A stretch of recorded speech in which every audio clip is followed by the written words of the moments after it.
Velkommen i Kassen med David Bjerre, så har vi fat i action-thrilleren Force of Nature fra 2020. Yo, officer, I got some people at my place that are refusing to leave. Yeah? Cool. Well, it's this old guy who never leaves, and a cop, one of you guys. How do you know they don't want to leave? Well, the old guy, he never leaves. And the cop was just bragging about how he wasn't going anywhere. Look, I have a pet. That's why I'm here at the supermarket. You have a pet? Yeah, What kind of pet? a hungry one. What's his name? Her name is Janet. Yeah, I don't like that. Well, Janet doesn't like cops. Look, guys, y'all can arrest me, do whatever the hell you want to do. But I need to feed her and get her some water before the storm. Please. You said there's a cop that won't leave? Yeah. Alright, let's go feed your fucking cat. Force of Nature. Ja, og den må altså ikke forveksles med den her film. Den må ikke forveksles med 1999 Sandra Bullock-filmen Forces of Nature. Den skal vi vist have fat i en eller anden dag på et tidspunkt, men det er i hvert fald ikke den, vi har fat i nu.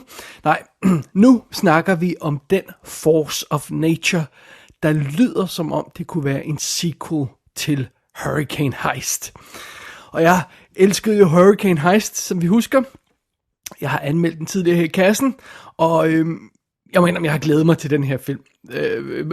Med visse forbehold naturligvis, velvidende, at det er en lille low-budget direct-to-video actionfilm, men alligevel, jeg har glædet mig til den her film. Men lad os lige starte med at tage plottet, før vi går ombord i selve filmen.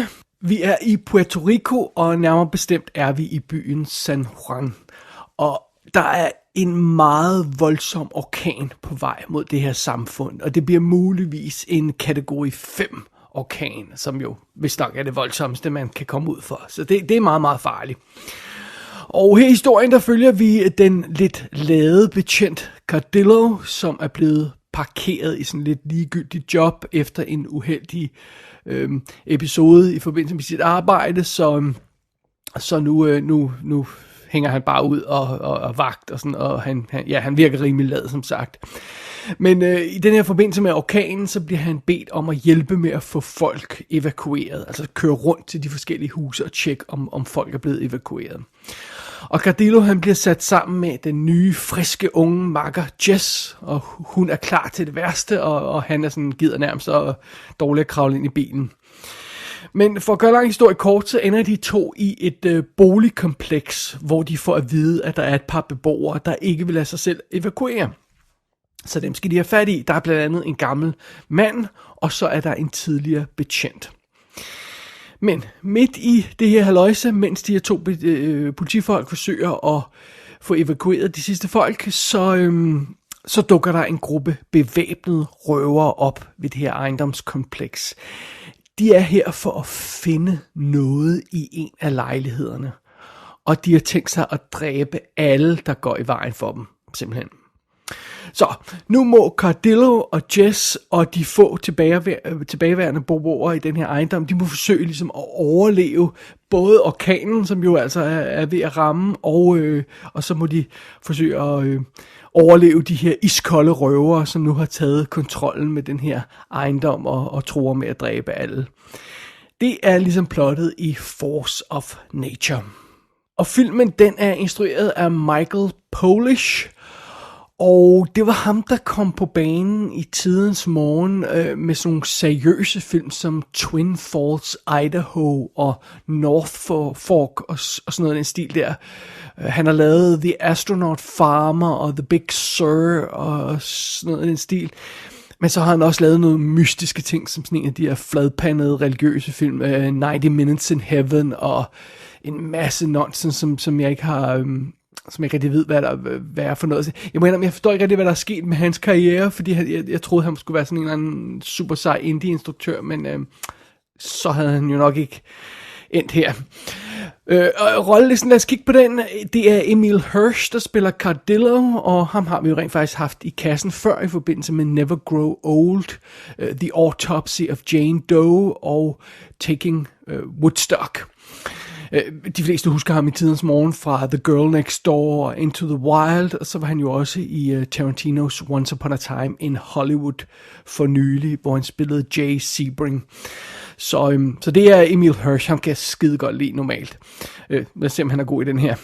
Så har vi som Jess, den nye, unge, friske betjent, har vi Stephanie Cayo.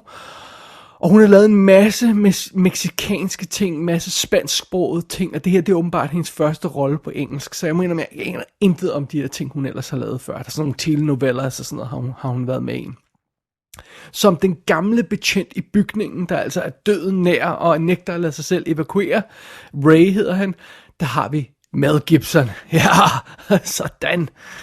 Og ham har vi jo også haft i kassen før i forbindelse med Bloodfather, men ellers er han jo ikke, han har ikke været super produktiv de sidste mange år.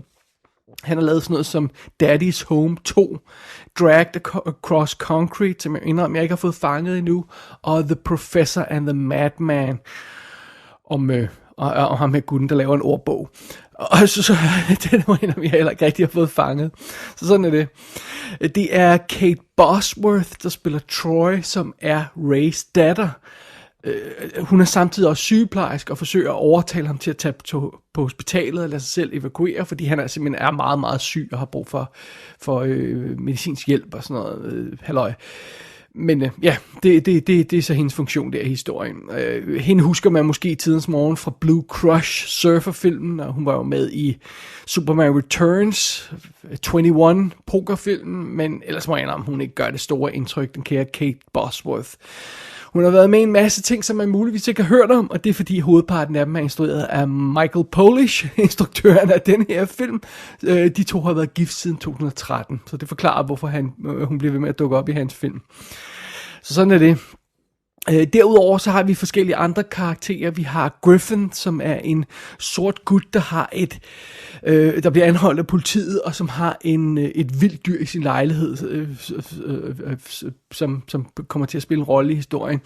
Skuespilleren hedder William Catlett, og han har tidligere været med i tv-serien Black Lightning, men jeg ikke kender ham så godt. Så er der den gamle gut, som heller ikke vil lade sig selv evakuere, som hedder Bergkamp, som bliver spillet af Jorge Luis Ramos, og ham kender jeg altså heller ikke. Og så har vi som bad guy, eller lederen af de her røvere, figuren hedder John the Baptist, der har vi David Sayers, og det er ham, der er med Dexter, og vi har haft ham tidligere i kassen i Bodycam. Og så er der også en masse henchmen med, som ikke er sådan super vigtige i historien. Men det er sådan ligesom setupet her i Force of Nature. Sir, can we get your stuff? Yeah, let's get going. You're Cardillo. Yeah, Cardillo. You had that thing about a year ago, right? Yeah? How'd it go down? Got me down here. Don't worry about it. I'm not worried about it. You ever catch the guy that made the call? Eventually, yeah. Yeah? Did you beat his ass? Dad. Now what? Did you beat his ass?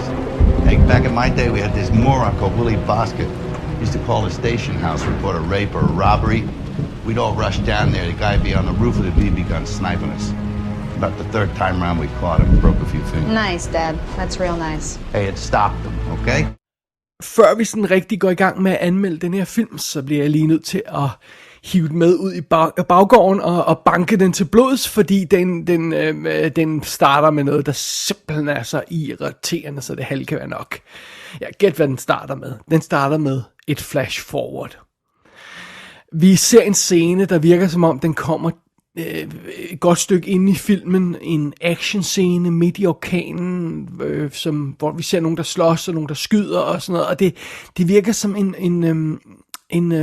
en total unødvendig og ligegyldig scene. Det virker ikke som om det er et specielt vigtigt moment i historien, og scenen slutter på sådan en semi-spændingsmoment, der ikke rigtig virker, og så står der pludselig 8 timer tidligere, og så er vi tilbage i starten af historien. Og seriously, hold op med det. Hold op med at lave sådan et flash forward, der er ligegyldigt. Hvis I er så nervøse for, at folk ikke hænger på, fordi der går for lang tid, før der er action og storm og sådan noget, så skriv en bedre film. Altså, så simpelt kan det siges. Hvis I har brug for det der med at bringe noget spænding ind i starten af historien, og vise, der skal nok komme noget spændende senere, så har I ikke skrevet jeres film ordentligt. Period. Det eneste tilfælde, hvor jeg tilgiver det, det er Starship Troopers. Det har vi snakket om tidligere, så lad mig ikke gå i flere detaljer med det. Nå, anyway. Det værste ved den her flash-forward-scene, det er, at den ser så ligegyldig ud. Og når vi så kommer til scenen i filmen, så er den sådan cirka 47 minutter inde i den her 90 minutter lange film.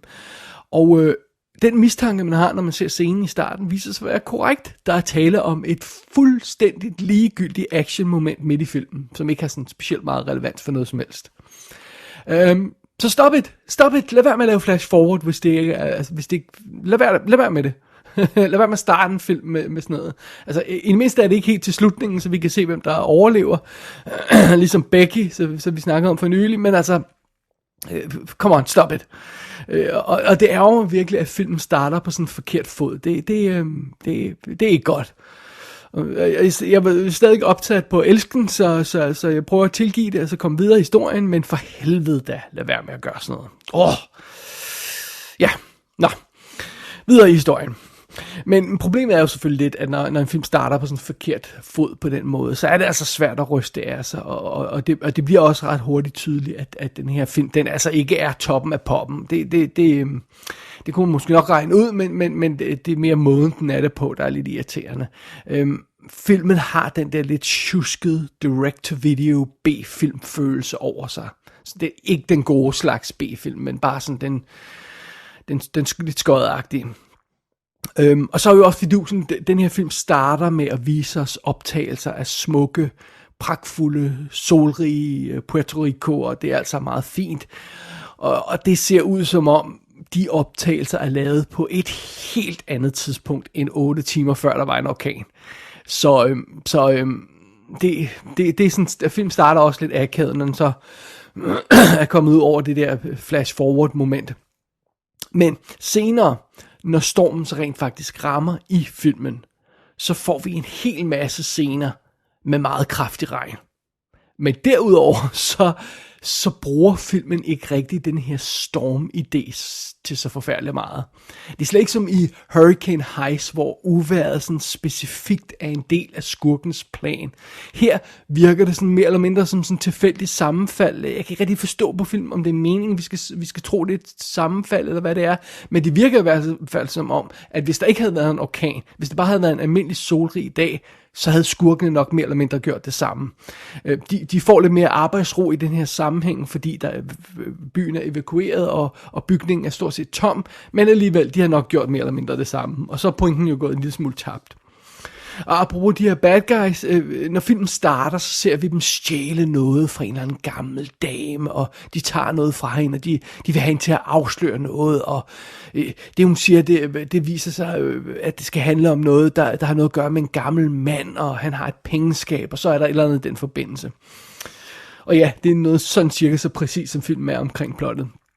Så ærligt talt, så går der en time før filmen sådan rigtig får forklaret os, hvad det er, de der røvere er ude efter. Sådan præcist. Og når det bliver forklaret, hvad det er, de her røvere er ude efter i ejendommen midt i en orkan, så falder deres plan sammen, for så giver det ikke mening, at de opfører sig sådan, hvis det er det, de er ude efter. Og så bliver det hele hamrende ulogisk. Og det er jo altså heller ikke godt. Så med andre ord, bare lige for at opsummere på nuværende tidspunkt, det her, det er altså en film om et røveri midt i en storm, og filmen er dårlig til både at vise røveriet, og den er dårlig til at bruge stormen. Så det er et dårligt udgangspunkt for den her film, det synes jeg nok. Og jeg synes egentlig, det er synd, fordi selve udgangspunktet for historien er sådan set okay. Altså det her med, at vi har en halvtom ejendom, og vi har et par helte, der er fanget i en storm, og vi har nogle bad guys, der forsøger at tage kontrol over den her ejendom, fordi der er noget, de skal skaffe, og det føles faktisk lidt hen af plottet til sådan noget som The Raid, eller Dread, altså fra 2012. begge de her film var bare rigtig, rigtig gode til at definere den her bane, der skulle spilles på. Vi havde et godt overblik over det her hus, vi var i. Vi vidste sådan cirka, hvor vi var, og vi skal kæmpe os fra A til B, og her er begrænsninger. Og sådan noget. Det var de her film enormt gode til. Denne her film er ikke særlig god til at forklare den her ejendom, som er i centrum af historien.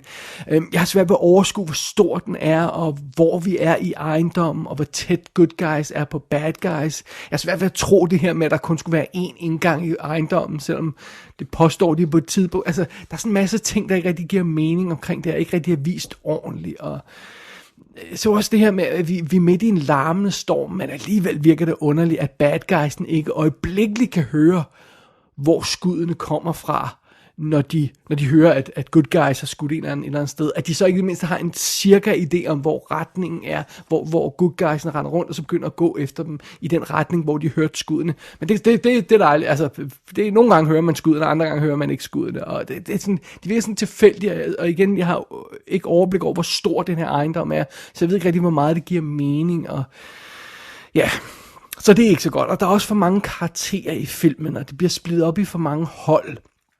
Og fordi de render rundt 2 og 2, og pludselig er der ikke bare en gruppe good guys og en gruppe bad guys, der er 3 grupper good guys og 4 henchmen bad guys, der render rundt, og det er alt sammen, jeg kan ikke finde ud af, hvor de er i forhold til hinanden, og sådan noget. Og den her film, den er simpelthen bare for omfattende i afviklingen af sit plot. Og når man prøver at give et eksempel, der er den her dude, der hedder Griffin, og vi kan jo ikke bare møde ham og få ham præsenteret som en fyr, der har et farligt dyr i sin lejlighed. Det kan vi ikke bare. Nej. Sådan som vi bliver præsenteret for den her karakter, så foregår det på den her måde. Vi starter i et supermarked, hvor en far forsøger at købe kød ind til sin søns burger.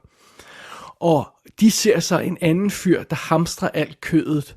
Og det er jo så midt i den her lockdown og storm og sådan noget. Det er ikke så godt. Og så bliver de sure på den her fyr, og det havner i skænderi. Og så bliver der tilkaldt butikkens vagt, og så udvikler sig et slagsmål. Og det slagsmål er årsagen til, at politiet bliver tilkaldt, og så er det vores 2 helte dukker op og henter ham her Griffin, og så skal han køres et sted hen, men først siger han, at han lige skal fodre sit dyr hjemme i lejligheden, og det er sådan, politiet havner i den her ejendom. Det er sgu da for fanden i helvede for omfattende. Keep it simple, stupid, som man plejer at sige. Og der er ikke noget under, at det her plot ender med at blive forfærdeligt ufokuseret og klodset og ineffektivt. Og fordi det her plot aldrig bliver skarpt, og det her røveri bliver aldrig klart defineret, og banen, vi skal spille på, er ikke tegnet ordentligt op, jamen så bliver filmen aldrig rigtig spændende, fordi man er simpelthen ikke bevidst om parametrene for historien her, og hvad det egentlig er, der skal ske, og hvad er deadline og sådan noget. Så spændingsmomentet virker heller ikke rigtigt i den her film. Så der er en masse folk, der render rundt om forskellige ting i en udefineret ejendom, mens det regner udenfor. Og det var altså ikke det pitch, der solgte filmen til mig oprindeligt. Men det er altså ikke desto mindre det, som den her film reelt leverer. Oven i dette fumlede plot, så hjælper det altså heller ikke, at Force of Nature tager sig selv alt for alvorligt undervejs. Den mangler simpelthen humor og et glimt i øjet og noget af den stil der. Det gør den. Det starter med, at Emil Hirsch, han simpelthen sidder hjemme i sin lejlighed i sit badekar og overvejer at stikke en pistol i kæften på sig selv og begå selvmord. I sin bedste Lethal Weapon rip-off-stil. Og det mangler i sagens natur lidt humor. Og så vil jeg også lige påpege, at måske er det ikke det bedste at lave et Lethal Weapon rip-off i en film, der har Mel Gibson på rollelisten, fordi så begynder det at blive ret påfaldende. Men Emil Hirsch's karakter bliver heller aldrig den her charmerende helt. Han bliver aldrig sympatisk. Han virker som lidt af røvhul. Og ved siden af ham, så er Kate Bosworth, hun er tordende kedelig at se på. Og skurken er ligegyldig og banal, og alle de her henchmen, han har med, jeg kan ikke kende forskel på dem. De virker bare som statister, der render rundt med nogle guns, og det er fuldstændig ligegyldigt. Den eneste, der har fanget, hvilken tone den her film burde være i, og levere varen, det er, lidt overraskende måske, Mel Gibson. Fordi han har fat i den rigtige ende. Han leverer som den her gamle betjent, der er mere død end levende. Der leverer han sådan en gavtyv-agtig fanden i voldsk præstation. Der er sådan lidt loosey-goosey-agtig. Jeg synes, at man har lidt sjov med karakteren. Og scenerne, hvor ham og den unge kvindelige betjent Jess, de skal arbejde sammen for at overleve her i filmen. Det er simpelthen de bedste.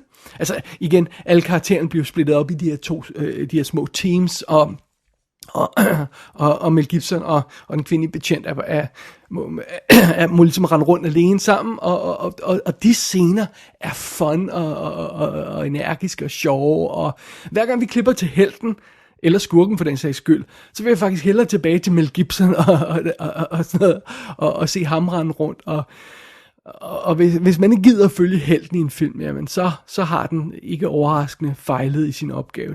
Det må vi nok konstatere. Så nej, Force of Nature er desværre en skuffelse. Og lad mig lige understrege, at jeg på ingen måde havde forventet et mesterværk for den her film. Det havde jeg ikke. Det jeg havde håbet på, det var en sjov, underholdende, dum, lille B-action-film. Men Force of Nature er ingen af delene. Den er ikke sjov nok, den har ikke den rigtige gejst, den er ikke underholdende. Altså det her kup eller røveri i centrum af historien er simpelthen så uinteressant. Og den er heller ikke engang dum på den rigtige måde. Den er bare sådan lidt inkompetent og lidt kedelig og lidt tjusket. Den er ikke sådan det her skæg og ballade dum film, som man godt kunne overleve, som kan være charmerende at se på. Den her film har ikke engang den anstændighed at levere et ordentligt uvejr. Og det synes jeg er det værste af det hele, for den er immer væk solgt som en film, der med et røveri, der skal foregå under et uvejr, og så kan den ikke engang levere et ordentligt uvejr. Altså, come on, det er respektløst. Så, men ikke overraskende, så jeg ved ikke, om det er overraskende, men under omstændigheder, så virker det som om pludselig, at filmen har opdaget, at den ikke er særlig fed. Så den slutter bare midt i det hele. Altså, det er vildt som om filmen mister interessen for sit eget plot efter 1,5 time, og så giver den bare op og slutter. Og ja, desværre må vi altså konstatere, at den der pludselige slutning, den kommer for sent.